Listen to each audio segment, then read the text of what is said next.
I'm 74 years old and I need to tell you something that's going to hurt. I spent 40 years of my life impressing people who forgot my name. I mean that literally. Last month, I ran into a man I worked alongside for 15 years, gave him my weekends, missed my daughter's recitals for his projects, sacrificed my marriage trying to earn his respect. He looked right through me, didn't recognize me at all, and here's what destroyed me. I couldn't remember his name either. 40 years, thousands of hours, birthdays missed, dinners cold, children growing up without me, all to impress people who became strangers the moment I stopped being useful to them. And the worst part, I knew this would happen. Somewhere deep down, I always knew. I just couldn't admit it, because admitting it meant everything I'd sacrificed was for nothing. So I kept performing, kept seeking approval, kept choosing the wrong audience. But I'm not making this video for sympathy. I'm making it because you're probably doing the same thing right now. And you don't have 40 years to waste like I did. Let me tell you what 40 years of climbing looks like from the top. I started at 28, hungry, convinced that the next promotion would finally make me feel complete. Regional manager by 35, vice president by 42. Senior executive by 50. Every rung of that ladder, I told myself the same lie. Just this one more step, and then I will be satisfied. Just this one more title, and then I can relax. Just one more raise, and then I will have proven myself. But here is the thing about ladders. You are so focused on climbing that you never look down to see what you are stepping on. I became addicted to approval the way some people become addicted to substances. A good performance review would give me a high that lasted for days. A compliment from my boss felt like love. I would replay praise in my head while my wife ate dinner alone. I would rehearse presentations at 2 in the morning while my kids learned to stop asking if Dad would make it to their games. They stopped asking eventually. All of them did. I have a box in my garage filled with plaques and awards and certificates of excellence, Employee of the Year 4 times, Outstanding Leadership Recognition, Industry Achievement Honors. My grandchildren found that box last summer and asked me what all this stuff was. I could not think of a single good answer. I remember one night in particular. I stayed until midnight, perfecting a presentation for our CEO. Missed my son's 16th birthday party, told my wife I would make it up to him. The next morning, I walked into that conference room ready to deliver the performance of my career. The CEO never showed. Got called to another meeting, something more important. My presentation was rescheduled, then forgotten. But my son turned 16 without me. That happened. That was real, and that can never be rescheduled. My retirement party was the night everything became clear. 40 years with the company, 4 decades of sacrifice. They rented out a room at a nice restaurant. Maybe 60 people showed up. I stood there in my best suit, shaking hands and accepting congratulations, and I realized something that made my stomach drop. Nobody knew me. They knew my title. They knew my department. They knew the projects I had led. But when the small talk started, when we moved past the professional pleasantries, there was nothing. One man asked me if I had kids. I had worked with him for 12 years. Another congratulated me on my upcoming travels with my wife. She had left me 5 years earlier. I just smiled and nodded because correcting him felt like too much work. I drove home that night to a house that had been empty for half a decade. Sat in my living room in the dark, still wearing that suit. The phone sat on the table next to me. I kept thinking it would ring, that someone from the office would call to tell me they missed me already, that I had left a hole that could not be filled. The first week passed, then the second, then a month. The phone did not ring. The emails stopped. The people I had given my life to had moved on before my parking spot was reassigned.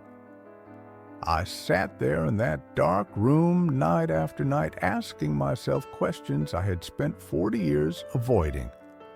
Who was I actually trying to impress? Why did their approval matter so much? What exactly had I been chasing all those years? And the answers that came back were devastating. I had been performing for an audience that was never really watching. I had traded my marriage for meetings that no one remembers. Traded my children's childhood for projects that have been renamed or canceled. Traded my one precious life for a standing ovation that never came. I was 70 years old, and I was finally seeing clearly. And what I saw was 40 years of wreckage. So let me share with you the hard truths I learned sitting alone in that empty house. There is a cruel math to relationships that nobody teaches you when you're young. Your colleagues will remember you for months, maybe a year if you were exceptional. Then you become a name that sounds familiar, a face they cannot quite place. A story that starts with, "I used to work with this guy." But your family remembers you forever. Your children remember every birthday you missed, every school play where your seat was empty, every promise you broke because something came up at work. They remember, and they carry it with them into their own lives and their own relationships. The company moved on without me in weeks. The projects I sacrificed everything for have been renamed or restructured or abandoned entirely. The systems I built have been replaced. The teams I led have scattered. If you walked into that building today and said my name, maybe one or two people in the basement would vaguely recall me. That is my professional legacy. 4 decades reduced to a vague recollection. But here is what I want you to understand. There are people who loved you before you had a title, before you had a salary, before you had anything to offer them except yourself. Those people are still there, waiting, hoping you will remember them before it is too late. The only audience that actually matters is the people who will cry at your funeral, not your LinkedIn connections, not your professional network, not the colleagues who will send a polite condolence email and never think of you again. The people who will genuinely grieve. That is your real audience. So, I need you to ask yourself a dangerous question right now. Whose approval are you chasing? Whose validation are you sacrificing your actual life to earn? And what are you losing while you chase it? Because I promise you the answer to that question will keep you up at night. It should. I am not telling you this story to leave you in despair. I am telling you because change is possible even when you think you have run out of time. After that retirement party, I made a decision. I called my daughter for the first time in 8 months. She did not answer. I called again the next day, and the next. It took 3 weeks before she picked up. That first conversation lasted 4 minutes, and most of it was silence. But I kept calling. I kept showing up, not with gifts or apologies or explanations, just with presence. It took 2 years to rebuild what I had spent decades destroying. 2 years of earning back trust, one phone call at a time, one visit at a time, one kept promise at a time. My son still does not speak to me much. That may never fully heal. I have to live with that. But my daughter and I talk every Sunday now, And my grandchildren, these three little ones who never knew me as an executive or a vice president or a title on a business card, they just know me as Grandpa, the one who shows up, the one who listens, the one who is actually there. I am 74 years old, and I am finally learning how to be present without performing, how to sit in a room without calculating what people think of me, how to love without expecting anything back. It is not a fairy tale ending. The damage was real. But I am proof that redirecting your priorities even late in the game still matters. So here is what I need you to do tonight. Not tomorrow, not next week. Tonight. I need you to ask yourself one question and answer it honestly. Who am I performing for, and do they actually matter? Think about the person you have been neglecting, the phone call you keep putting off, the relationship you have been too busy to maintain. That person is waiting for you right now.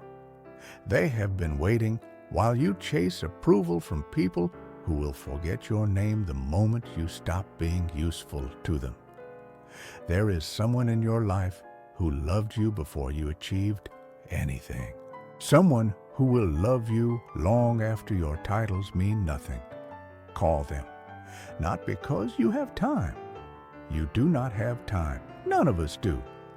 Call them because they are the only audience that was ever real. Stop waiting for the right moment to be authentic. Stop telling yourself you will reconnect when things slow down. Things never slow down. You slow down, and then you stop. And then it is too late. I wasted 40 years earning the approval of people who forgot my name.